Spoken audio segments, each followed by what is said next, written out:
All right. Yes, we are live. Thank you. Thank you. So here we are.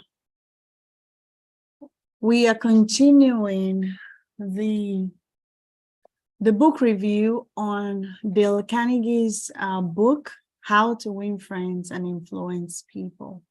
And so far we have reviewed part 1 and part 2. Part 1 spoke about fundamental techniques in handling people. And part 2 went on to talk about 6 ways to make people like you. Definitely all of those have helped us in understanding, how people think, right? You're able to get out of your own thinking, out of your own mindset, and you're able to see your interaction with other people from their own point of view, right? So you're able to adjust accordingly and, make friends instead of making yourself enemies, or worse still, because when you know people are enemies, you might be able to ask, oh, why? Or, why are you fighting me? Or why did you become my enemy? But what often happens is you get avoided. People avoid you, at the end of the day. And that is the worst place to be, because you would not know what they think about you. You would think you're doing the right things, right? You would just go on about your day. But at the end of the day, by the time you find out that they have been doing all they could in their power to avoid you like a plague, it hurts deeply, I tell you. Right? So this book comes really handy in knowing how people might perceive you, in the vibe you're giving out, in how you're behaving, how you're responding, your gesture, the way you look at them, the way you respond, all of those things. So this book is very, very essential. Of course, in business, how you engage, in your interaction with your client, with your customers, when you are in disagreement, all of those things. So it's very, very, very powerful and really helpful to help one to build really good relationship that will help even in building your business, right? So this part 3 is talking about how to win people to your way of thinking.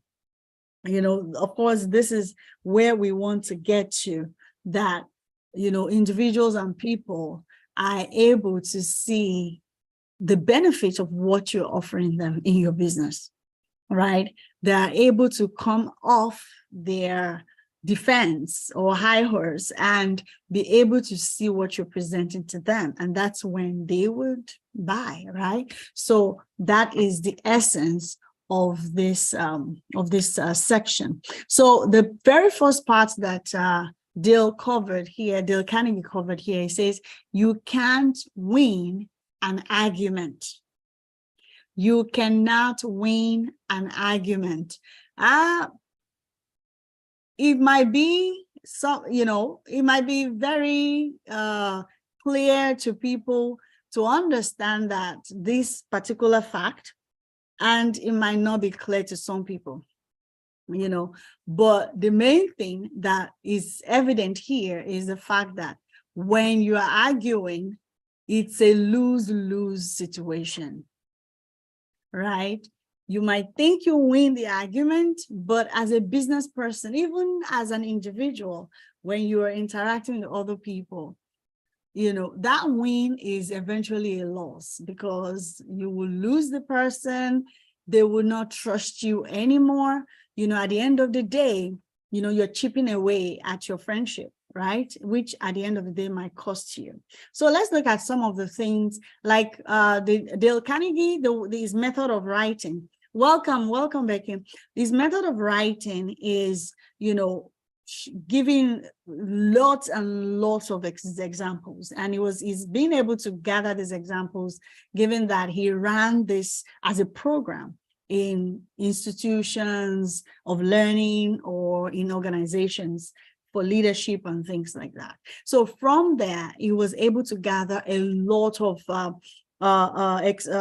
examples, real life examples that he put together in this book. Right? These are some of his students coming up to say, from the last chapter, what we talked about, this was, how I will have handled this before, and this is how I applied the principle that you taught me. So definitely is a must-read book if you have not started reading it. If you're in the book club, the PDF is there, the video is there. If you need it, please let me know. I will resend it to you. All right. And then when you go over it, one thing that I found out, I see myself in some of those stories, being able to say, okay, so this is how I could have handled this, or this is how I can handle this in the future if I ever get myself, in such a situation. So we're not going to be looking into a lot of those stories. I'll read maybe a couple of them to in this review, but most of the things we're just going to be picking the principles and the lesson that we're learning from this and how it applies to us in making sales and building our businesses, right? So that is why we are here. All right. So here, the main focus here is you can't win an argument. Anything when you begin interacting, and at the end of the day, that interaction is turning into a tug of war in words, that you're saying something, the other person is replying and, trying to defend what they're saying. And then you two, have your wall up and you're trying to defend and, defend what your point of view. It's becoming, but neither of you is actually listening to the other person, and it's becoming something, I want to prove my point. And here, Dale Carnegie mentioned here, at the end of this story, it says, as a result of all this, I have to come to the conclusion that there is only one way under high heaven to get the best of an argument, and that is to avoid it. From experience, this individual is sharing to us, that after a lot of his experiences, debating and all of those arguments that he experienced in his career, he came to the conclusion that the best way to handle an argument is to avoid it altogether. Avoid it as you would avoid rattlesnakes and earthquake.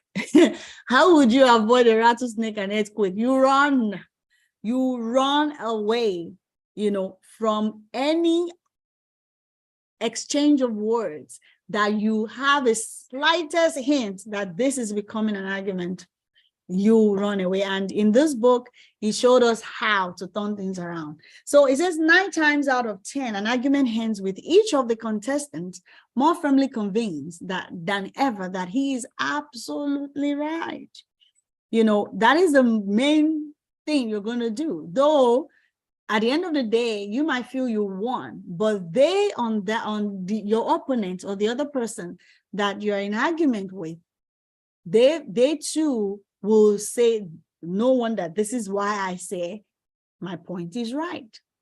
Right? So whatever you're trying to convince them of will just be convincing them that, their way of thinking is the right way, and that doesn't do anything for anybody.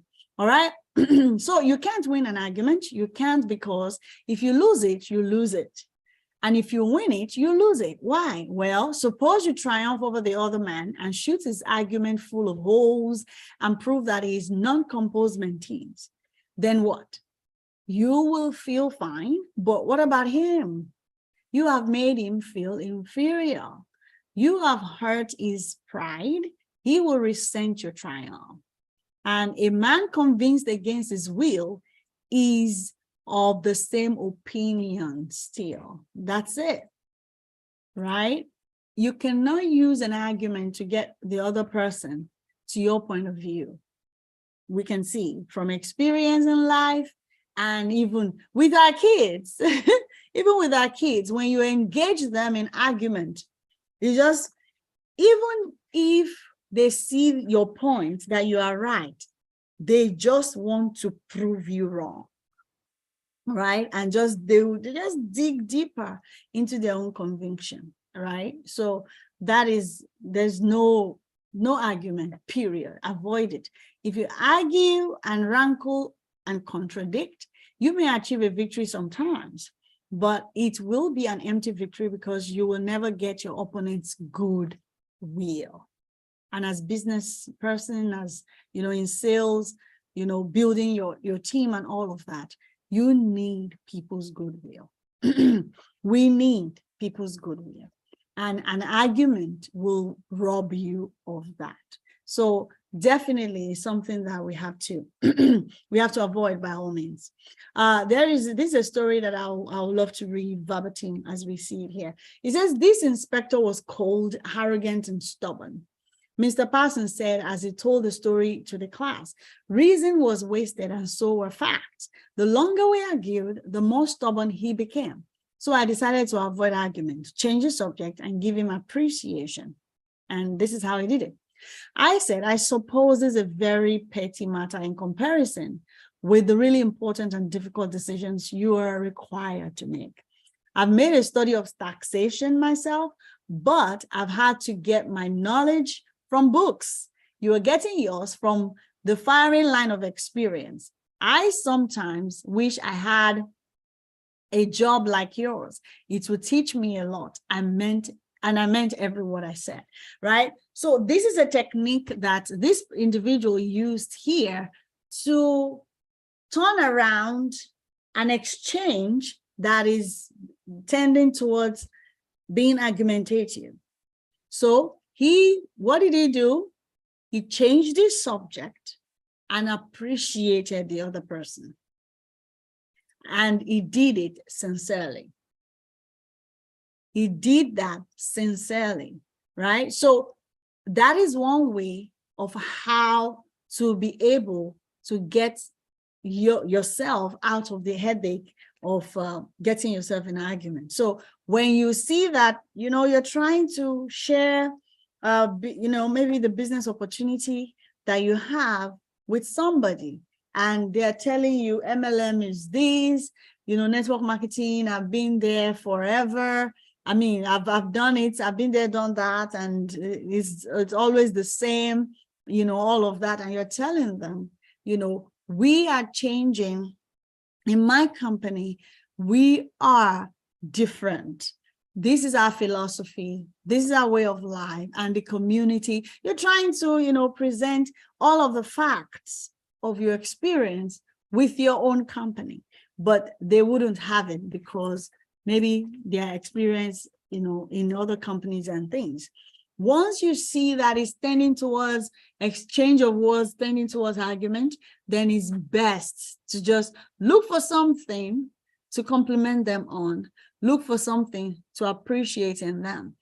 Such a person, you can appreciate the fact that they do their due diligence, or that they are very careful in, reviewing or looking into business opportunities so as to be able to make the right decision. That yes, you appreciate that about them. And definitely when you are able, to compliment people in the, in a very genuine way, they will feel that.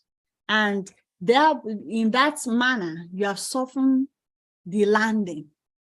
By the time they let you go, it won't be letting you go and then you jump off the cliff. No, it will be softer landing for you once they let you go, once they release and, they close the chapter. So definitely in whatever exchange we have, there's a saying here. It says, do not build walls, rather build bridges in your argument.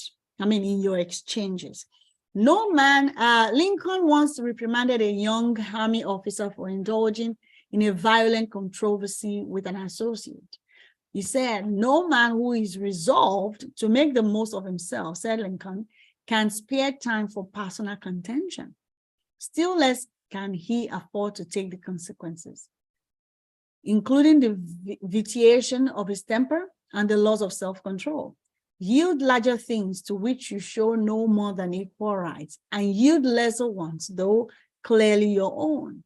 Better give your path to a dog than be beaten by him in contesting for the right. Even killing the dog will not cure the bite. In an article in Bits and Pieces, some suggestions are made on how to keep a disagreement from becoming an argument. A disagreement from becoming an argument. One of the things about yielding to other people, one of the things I've told my daughter, she's tending to that age where we can start, teaching her to drive and all. So I've started, engaging her for that. And one of the things I told her, even before we started, talking about driving lessons, one of the things I told her is, when you see a serious friendship and you're looking into getting into a serious relationship with somebody, have them give you a ride. If while they are driving, they do not yield to other drivers, red flag. Because somebody that is driving in their own car that does not yield to other people, that person will likely be someone that is, used to having their own way. And if they can do that, in the privacy of their own car, it will not be difficult for them to do that to you face to face.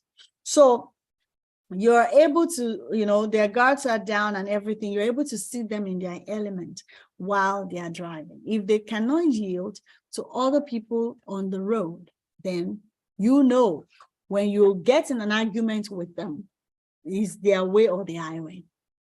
And that is not the kind of person you want in your life for friendship or for any form of relationship whatsoever. And somebody driving and will just speak ill of anyone and everybody they're on the road with, that person do not have the same value with you, because they cannot be driving like, what, are you drunk? Why are you driving like that? That guy is drunk. These people can't drive, all of those things. No, they have to exhibit being able to be nice and kind, even in their words, even behind other people, while they're in the comfort of their own car. Right. So those are the things, some of those things that I told her, and it's very, very, applicable in all senses. I gathered that when a friend gave me a ride. Oh my God. We were on this journey for I think it was a 3.5 hours journey. I was miserable, because all of these things were in full-fledged display. I'm like, really, no wonder. So definitely very, very important. In an article in Bits and Pieces, here are some suggestions on how to keep a disagreement from becoming an argument. Welcome the disagreement. Remember the slogan, when two partners always agree, one of them is not necessary. So be open-minded about the disagreement. Let them hear, allow them to talk. It says, distrust your first instinctive impression. So this is definitely, you have to be careful, not to jump into conclusion, not to jump into, not to be judgmental. Be careful, keep calm, and watch out for your first reaction. It may be you at your worst, not your best. So then it says, control your temper. and listen first. Give your opponent a chance to talk. Let them land. Let them finish what they're saying, their thoughts. Do not resist, defend, or debate. When you do all of these things, when you resist, defend, or debate, it only raises barriers. Try to build bridges of understanding. Don't build higher barriers of misunderstanding. All right. Okay. So, and he says, he went further to say, look for areas of agreement. You know, this is super easy. Find ways to look for areas of agreement. Be honest, look for areas where you can admit errors, your own errors, and say so. So apologize for your mistakes. It will help disarm your opponents and reduce defensiveness. And then you go ahead and promise to think it over. Think over your opponent's ideas and study them carefully. And mean it as well. Mean to do that. Thank your opponent sincerely for their interests. Then postpone action to give both sides time to think through the problem. So these are ways by which you can, handle an argument to prevent, handle a disagreement to avoid an argument, definitely. So could my opponents be right, partly right? Is there truth or merit in their position or argument? Is my reaction one that will relieve the problem, or will it just relieve any frustration? Will my reaction drive my opponent further away or draw them closer to me? Will my reaction elevate the estimation good people have of me, right? Will I win or lose? What price will I have to pay if I win? If I'm quiet about it, will the disagreement blow over? Is this difficult situation an opportunity for me? So all of those things, definitely you can, begin asking yourself as this goes on. Definitely, I love this. It says Opera tenor John Pierce, after he was married nearly 50 years, once said, my wife and I made a pact a long time ago, and we've kept it no matter how angry we've grown with each other. When one yells, the other should listen, because when two people yell, there is no communication, just noise and bad vibrations. So the first principle, the only way to get the best of an argument is to avoid it altogether. So avoid an argument like a rattlesnake or an earthquake. You run away. You run away. Now, the second part, the second principle we're looking at is a sure way of making enemies and how to avoid it. You want to avoid this, and the principle here is avoid telling people they are wrong. Avoid telling people they are wrong. You can tell people they are wrong by a look or an intonation or a gesture, just as eloquently as you can in words. And if you tell them they are wrong, do you make them want to agree with you? Never. When you tell people point blank that they are wrong, at that particular point in time, they will stand their ground. They will double down on it. Double down, triple down, quadruple down on their position, even when they know you are right and they are wrong, right? Just so their self-esteem is not damaged, is not bruised, okay? So we know one of the things, as highlighted in this book as well, is that one feeling, one emotion that is common to everybody, you know, myself, yourself, everyone, is that feeling, is that need, you know, and it's very, very close to the need for air, to breathe, to be alive, the desire to be alive is very close to it.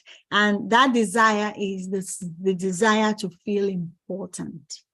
Very, very crucial, right? But, you know, but when you tell somebody point blank, right in their face that they are wrong, you are attacking. It's like you're attacking their life. It's like you are going for their breath. You're choking them out of breath. And what does a person, somebody that you gave a chokehold, that you're trying to, that you choke and is getting, running out of breath.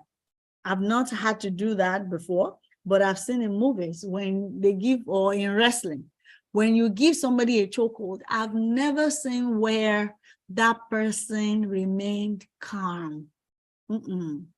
They fight back because that is their life. So also, when you attack somebody's field of importance, when you attack somebody's, reason or needing to be important, you are going for their life. And the knee-jerk reaction, unless they've mastered their own emotion as well, the knee-jerk reaction will be to defend themselves, to double down on their position, no matter what you say. Men must be taught as if you taught them not. This is Alexander Pope. And things unknown proposed as things forgotten. So when you are proposing, when you're trying to show somebody, that maybe you sense maybe this person does not know something, you don't show them, oh, I want to show you how it's done, but rather, I want, I know you know this, but let's look at, let's bring this up again, basically trying to show, okay, maybe, your assumption is usually not that they don't know, but your assumption is that they might have forgotten. And then when you are teaching somebody, don't let it be obvious unless you're, your position at that particular point in time, or your job is actually to teach. Even while you're teaching, you don't have to be condescending. I remember an experience at my job.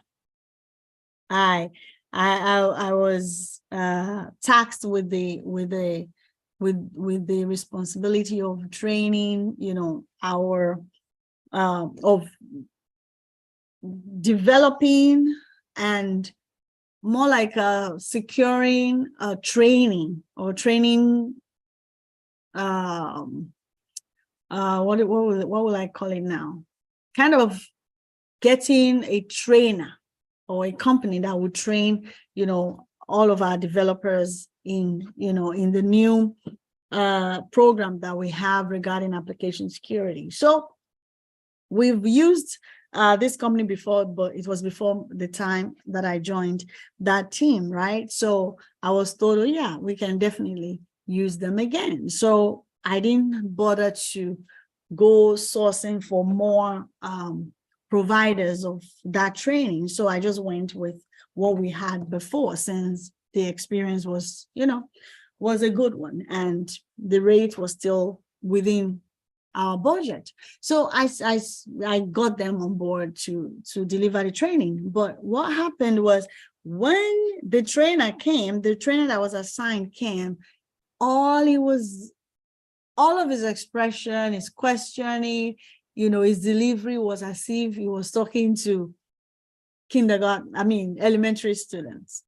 And we were just, when he was talking, I was just looking at the developers, and they were so like, am I going to sit through this half of my day? Because it's supposed to be a whole day. It was supposed to be a whole day, like multiple days, 2 days event.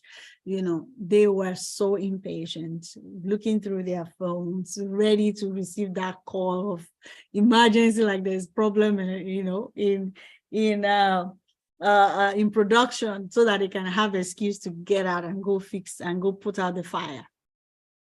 Immediately, we had to do something. We had to request for another trainer. So we had to cancel that session, and we rescheduled, because the teacher, the delivery, when the method of delivery of this teacher, though they were in position to teach these folks, but their method of teaching was condescending, so elementary, and it was really not welcomed.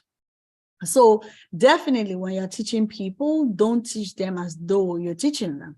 And when you are, you propose things, new ideas possibly, as something that's forgotten. Be wiser than other people if you can. There's nobody that says you cannot be wiser, but do not tell them so. So that is very, very crucial. When you're talking about your business, in this line of business, your job is to expose your prospects to your business and to your product. Tell them new things all the time. Show them what they need to, what your product can do. But as you do that, the way you present it has to be in a way that still makes them feel important, right? And not condescending. If a person makes a statement that you think is wrong, yes, even when you know is wrong, isn't it better to begin by saying, well, now, look, I thought otherwise, but I may be wrong. I frequently am, and if I am wrong, I want to be put right. Let's examine the fact. So saying these few things will disarm the person, and they won't take it as you are you're calling them that they are wrong and things like that. So it's a very, very disarming way, of getting your point across. And once you are examining the fact is plain before you, you are able to get them to understand whatever it is that you're making them to understand. Now, there's this story here that I would love for us to look at.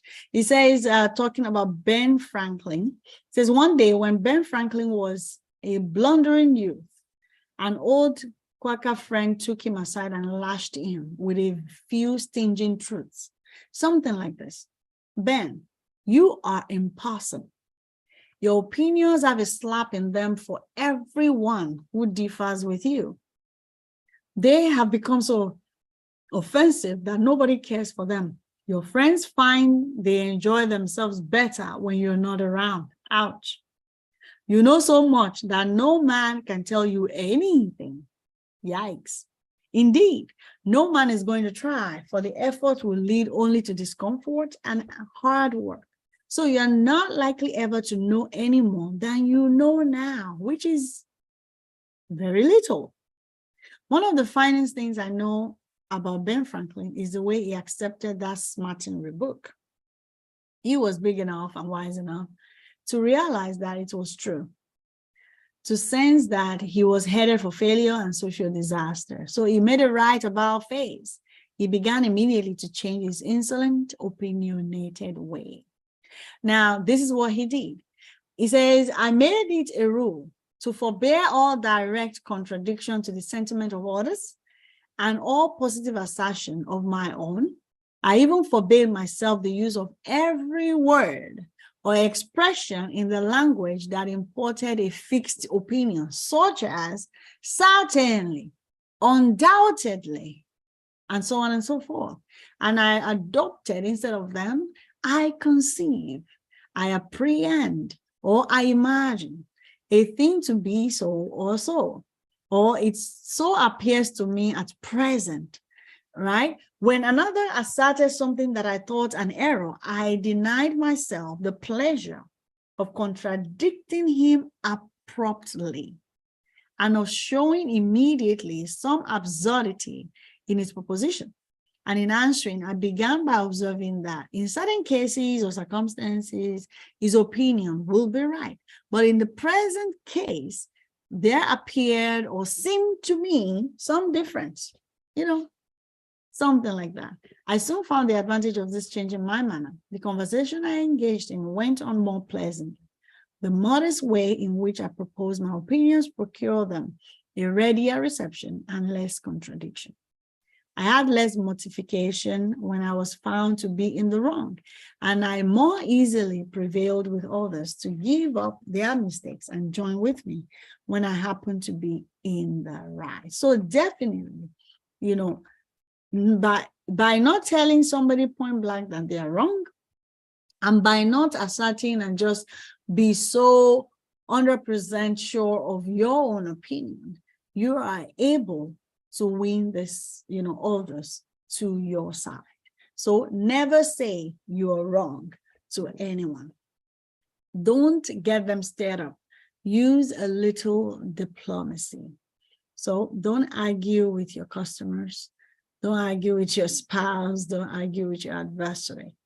Don't tell them they're wrong. Don't get them stirred up. Use a little diplomacy. Yes, exactly. And then the last one that we're going to consider today, it says, if you're wrong, admit it. And that second part already gave us how to land softly when we find ourselves to be wrong, because in projecting or in presenting your side of things, you are not so caught up in, okay, I am absolutely right, I am 100% correct, and there's nothing that can change my position on these and things like that. So we're not in that position where, if at the end of the day, facts and things get out and we obviously could see that we are wrong, it's easier, it's an easier landing to admit and say, oh, well, I apologize, or I stand corrected, right? So definitely, once we are able to examine all the facts and we find that our position is actually the wrong position, we definitely must be able to say we are wrong, that we are wrong and that they are right. If we know we're going to be rebuked anyhow, isn't it far better to beat the other person to it and do it ourselves? Isn't it much easier to listen to self-criticism than to bear condemnation from alien lips? So one of the ways to do that is quickly admit to yourself, the story, there's a lot of other stories here that talks about, like, for example, you got pulled over, by the cops for over speeding or for whatever, once you know you oversped, you quickly admit it, right? The worst that could happen at that particular point in time is you get ticketed, right? You get your ticket and you'll be on your way real quick. But once you get into argument, no, I wasn't, this and that, that's how you get into trouble, with the law. And in some cases, you even got off without any form of ticket whatsoever, right? I remember an incident. It was Sunday morning, the road was clear. I think that was why I was carried away, just speeding off. And the car I was driving then, I think we had our car in the dealership. So that car was really nice. The loaner car that we had on, really nice. So I was having an amazing time, driving to church that day. It was about 30 minutes drive. So on the freeway, the road was clear. I was just enjoying myself. So I wasn't paying attention to my speed, right? Because it wasn't my car, the one I'm very used to, and it was so smooth. Before you know it, this car, gone, this car's gone. And because I wasn't fixated on the speedometer, I was just enjoying the ride. I was in high spirit and all. And then this officer just, wow, behind me. I think that was that wasn't my first pullover. I think that might be the second. The first one was about my tag, the license plate on my car, that was covered and things. But this one was speeding, definitely, if care is not taken. ticket it's definitely coming my way that day. But once I saw that live, I was like, ooh, ouch. I was over speeding. And of course, I was to lead prayer at the workers' meeting that morning. So, with all that, gladly, I left home much earlier, and without any issue, I could get to church on time. So I had no reason for speeding other than the fact that I was enjoying the car, period. I was enjoying that car. It's a truck, a mini, not van, but just really nice car. I can't remember the make or made of it right now, make or model of it right now. But I just knew I was just enjoying the ride. I mean, the drive. So he came about and it was like, do you know I clocked you on this, da, da, da. I'm like, I'm sorry. And before we know it, he let me go, and I was still able to make, the time in church out, on time. And he just gave me a warning, because I told him, oh, this is a new car. I just got carried away and things, so I admitted it. And he let me go with a warning that, I shouldn't do that. I saw that my record was clean. I've never had ticket before, that he would let me go. So if we know we're going to be rebooked anyway, isn't it far better to beat the other person to it and just, admit we are wrong outrightly, right? So there's a certain degree of satisfaction in having the courage to admit one's errors. It's not only clears the air of guilt and defensiveness, but often helps solve the problem created by the error. It gives everybody, soft landing and things, and you're able to, they will temper their judgment with mercy. It will be easier for them to let go.